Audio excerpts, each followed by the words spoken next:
Bueno, buenos días alumnas y alumnos de tercer año. Aquí París en una nueva edición. El tema de hoy que nos convoca, el Estado y los derechos humanos.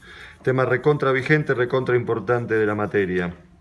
En principio vamos a poner unas características básicas.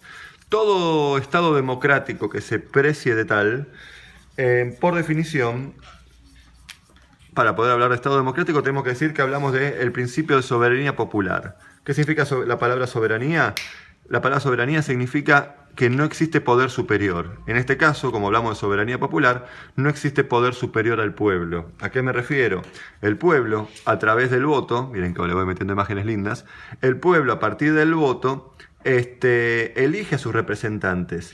Acá quiero hacer un pequeño freno y decirles, no es que los políticos, los que gobiernan, tienen más poder que el pueblo. Estos mismos, al haber sido elegidos por el pueblo, son sus representantes, pero el principio de soberanía popular justamente refiere esto, que no existe poder superior al pueblo. Obviamente que como gobiernan, tienen cierto poder por sobre el pueblo, ¿bien? Pero también existe la posibilidad de poder quitarlos del poder. En el caso extremo, la Constitución habilita esa posibilidad. Bien, seguimos. Otra característica básica de todo Estado democrático es el respeto de los derechos de los ciudadanos. Y en este punto quiero hacer esta salvedad. Existe una doble obligación respecto a esto. Una doble obligación, ¿a qué me refiero? Por un lado, el Estado tiene obligación respecto a los ciudadanos, que es esto, respetar sus derechos, y vamos a ver otras cuestiones más, y los ciudadanos tienen la obligación de respetar las leyes. Por ejemplo, acá elegí dos imágenes más. Una imagen es el tema de la señal de tránsito, algo muy habituado donde generalmente se puede ver donde se quiebra esto, ¿no? Bueno, acá ocurre lo siguiente, si todo ciudadano, habíamos hablado, la definición de derecho, todo ciudadano tiene derecho siempre y cuando responda con la ley. Si no obedeces la ley, el Estado puede, por ejemplo, quitarte el derecho a la libertad metiéndote preso, por ejemplo. Se habrán dado cuenta de las hermosas imágenes que estoy eligiendo. Seguimos. En contraposición al Estado democrático, podemos nombrar a un Estado totalitario. También se puede llamar un gobierno de facto. En nuestro caso de la historia argentina, el gobierno militar. En este caso, lo que se habla es que se suspenden los de la Constitución. La Constitución queda en suspensión y a su vez existe una vulneración de los derechos. Al suspenderse la Constitución, lo que te defiende estos derechos quedan suspendidos. Bien, pasamos al segundo tema. Vamos sacando todo esto. Sacamos. Pasamos al segundo tema que refiere a un tema central de la clase, la función. ¿Cuál es la función del Estado respecto o relacionado con los derechos? El Estado, desde el momento que reconoce los derechos, desde el momento de, por ejemplo, en la Constitución, reconocerlos, tiene distintas obligaciones. Para empezar, y tiene que tomar medidas concretas, esto es muy importante, acciones, medidas concretas para, en principio, respetar los derechos. Respetar que se cumplan los derechos. Segunda función básica, garantizar el cumplimiento de estos. Tomemos, por ejemplo, los ejemplos clásicos, el derecho a la educación, cómo el Estado garantiza el acceso a la educación, que puedan y que deban todos de ser educados, por ejemplo, creando las escuelas públicas, los hospitales públicos referido al derecho a la salud. Ahí el Estado está obligado, desde el momento que reconoce el derecho a estos derechos, está obligado a tomar medidas, en este caso poner presupuesto en construir escuelas, hospitales, en pagar el sueldo de los que trabajan ahí, y esto también aplicado a todo, ¿no? El derecho, por ejemplo, al acceso al agua, bueno, tiene que generar recursos para poder abastecer de agua potable a todos, deuda pendiente en nuestro país en muchos casos.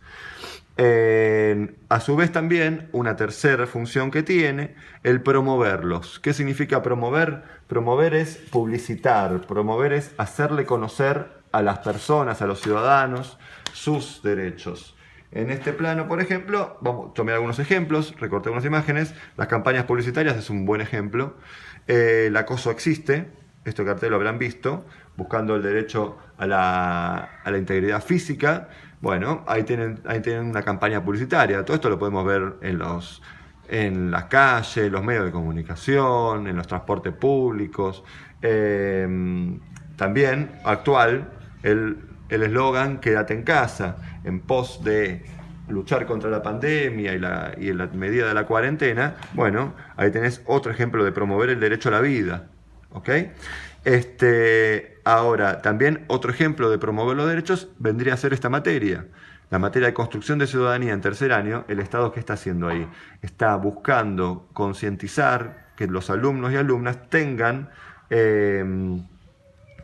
justamente conocimiento de qué es un derecho, la forma de reclamar por el cumplimiento de estos, etcétera, etcétera, etcétera, temas que vamos a ir viendo durante el año. Tercer tema, sacamos esto, vamos al tercer tema. Esperen un segundito.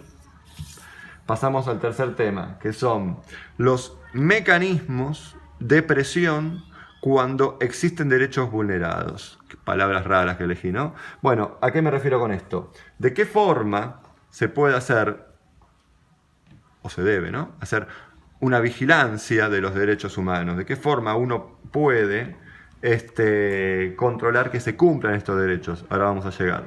Acá también elegí otra imagen bastante interesante al respecto, que dice, no creo que se llegue a leer, dicen derechos humanos, y unas manitos donde dice la Constitución, tratados internacionales y leyes de los estados.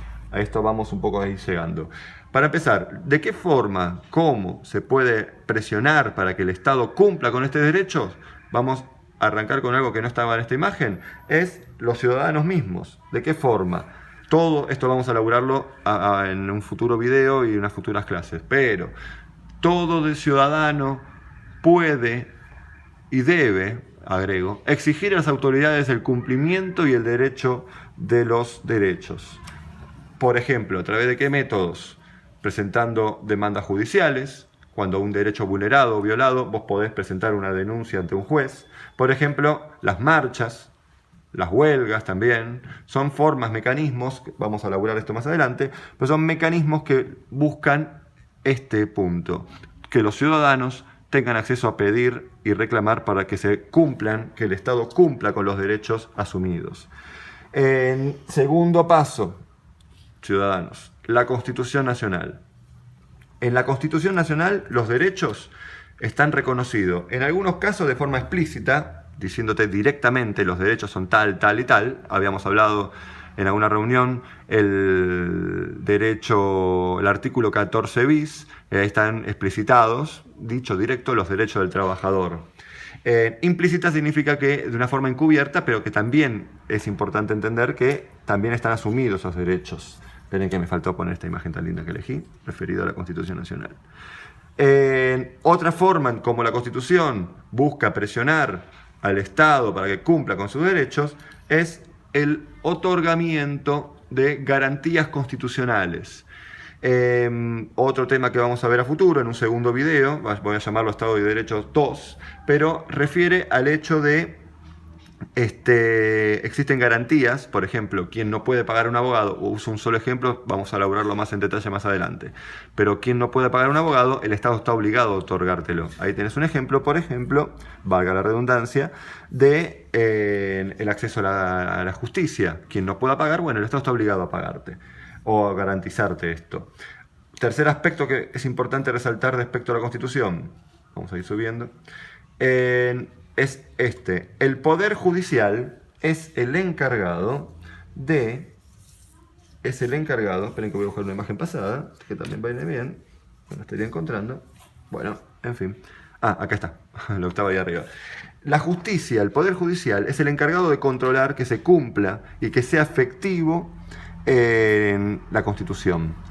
¿De qué forma? Por un lado, puede tomar medidas concretas para limitar el poder del Poder Ejecutivo y Legislativo. Por ejemplo, el Congreso.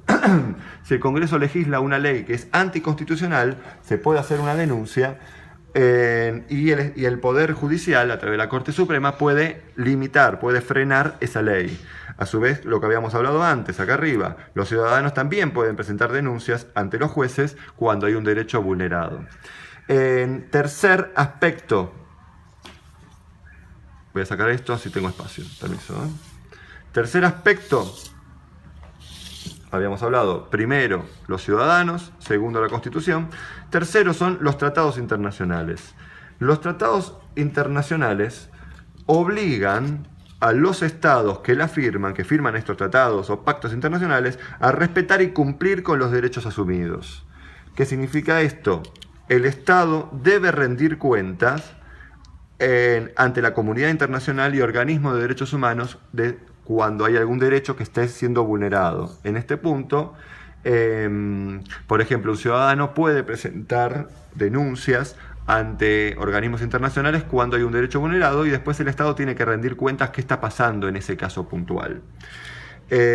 Hago un pequeño freno que se me vino a la mente. Por ejemplo, ahora estamos en cuarentena en la Villa 31. Estuvieron más de 15 días sin agua. Bueno, ahí los vecinos del barrio elevaron ante organismos internacionales este gran déficit que en un momento tan... vamos a plantearlo de otra forma. Un bien tan preciado como el agua, básico, obligatorio, que estuvo 15 días frenados y para colmo, en situación de cuarentena, perjudicó mucho la situación y obviamente que llevó a una expansión del virus ahí. Entonces, ¿qué pasa? Ahí tenemos un ejemplo de cómo los vecinos del barrio presentaron denuncias ante organismos internacionales. Veremos qué va a pasar. Otro aspecto importante, la reforma de la Constitución del 94 le otorgó un valor constitucional a estos pactos firmados. Todo pacto firmado a nivel internacional tiene valor constitucional, significa que está por encima de cualquier otra ley. Esto es muy importante remarcar. Ahora, para ir finalizando, se genera un conflicto de intereses, a ver si me entienden en este punto. Porque vos podés hacer una denuncia ante un organismo internacional de derechos humanos, pero a su vez la ONU o el organismo internacional o quien sea puede hacer reclamos, pero hay un conflicto que choca con el tema de la soberanía nacional. Si no hay poder soberano, no hay poder superior que el poder del Estado, acá hay un conflicto legal en sí, hasta dónde pueden meterse los organismos de derechos humanos dentro de un país cuando el que tiene el poder máximo dentro de un país o de un Estado es el mismo Estado. Esto es una cuestión también para analizar y pensar, como que hay un bache, vamos a decirle. Bueno, espero que hayan entendido un poco, que haya quedado un poco claro. Insisto, todo esto es teoría, hay que aplicarlo a la realidad, hay que entender que todo esto a nivel teórico no sirve de nada si no lo podemos entender e interiorizar. Les dejo un saludo muy grande, espero que haya quedado claro y nos seguimos viendo en futuras ediciones.